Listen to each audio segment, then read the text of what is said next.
उत्तराखंड राज्य बने आज पूरे 25 वर्ष हो चुके हैं।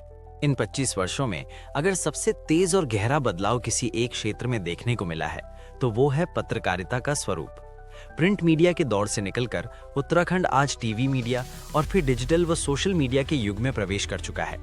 आज राज्य में अखबारों के पत्रकार हैं, टीवी चैनलों के रिपोर्टर हैं और डिजिटल प्लेटफॉर्म पर काम करने वाले हजारों युवा पत्रकार भी हैं।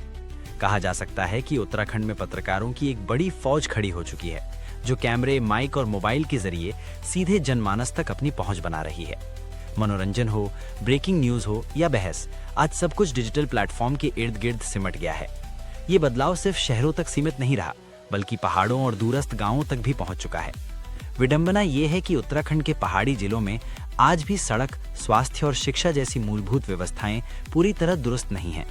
लेकिन इसके बावजूद एक क्रांति ऐसी है जिसने गांव-गांव में दस्तक दे दी है, संचार क्रांति। कभी अखबार गांवों तक 2-3 दिन बाद पहुंचते थे, आज वही खबर उसी पल मोबाइल स्क्रीन पर होती है।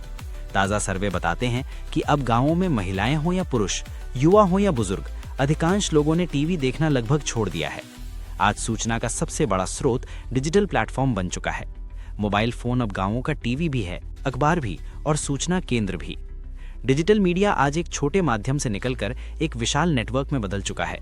डिजिटल प्लेटफॉर्म पर पत्रकारों और संपादकों की संख्या तेजी से बढ़ी है, लेकिन इसी तेजी के साथ एक कड़वी सच्चाई भी सामने आती है। सवाल ये है कि क्या उत्तराखंड के मूल और जमीनी मुद्दे डिजिटल मीडिया में उसी गंभीरता से जगह पा रहे हैं? पलायन, पहाड़ की खेती, सीमांत गांवों की बदहाल स्थिति, स्वास्थ्य संकट, लोक संस्कृति और पहाड़ की पहचान, ये मुद्दे आज भी डिजिटल मीडिया में हाशिए पर दिखाई देते हैं। कई बार डिजिटल मीडिया थका हुआ, जल्दबाजी में बना और सतही नजर आता है। उत्तराखंड का अधिकांश मीडिया देहरादून से आगे पहाड़ चढ़ने में दिलचस्पी नहीं दिखाता। गढ़वाल और कुमाऊं दोनों क्षेत्रों के मीडिया के बीच संवाद की कमी साफ दिखाई देती है। सबसे चिंता की बात यह है कि उत्तराखंड का बुद्धिजीवी वर्ग अब भी डिजिटल प्लेटफॉर्म से दूरी बनाए हुए है।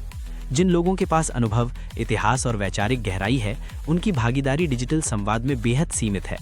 यही वो मोड़ है जहां सबसे बड़ा सवाल खड़ा होता है। क्या हम डिजिटल मीडिया के जरिए अपनी आने वाली पीढ़ी को पहाड़ की विरासत, संस्कृति और पहचान सौंप पा रही हैं? उत्तराखंड सिर्फ एक राज्य नहीं है, ये देवभूमि है। और देवभूमि को समझना केवल सत्ता, सिस्टम या विकास परियोजनाओं से संभव नहीं है। उसे समझना होगा उन देवों की विरासत से, उन लोक आस्थाओं और परंपराओं से जिनके सहारे आज भी उत्तराखंड का समाज जीवित है। अगर डिजिटल मीडिया वाकई उत्तराखंड का भविष्य बनना चाहता है तो उसे सिर्फ खबरें दिखाने तक सीमित नहीं रहना होगा। उसे पहाड़ की आत्मा, उसकी पीड़ा, उसकी जिजीविषा और उसकी पहचान भी सामने लानी होगी। क्योंकि जब तक डिजिटल स्क्रीन पर पहाड़ की असली आवाज नहीं गूंजेगी, तब तक उत्तराखंड की कहानी अधूरी ही रहेगी।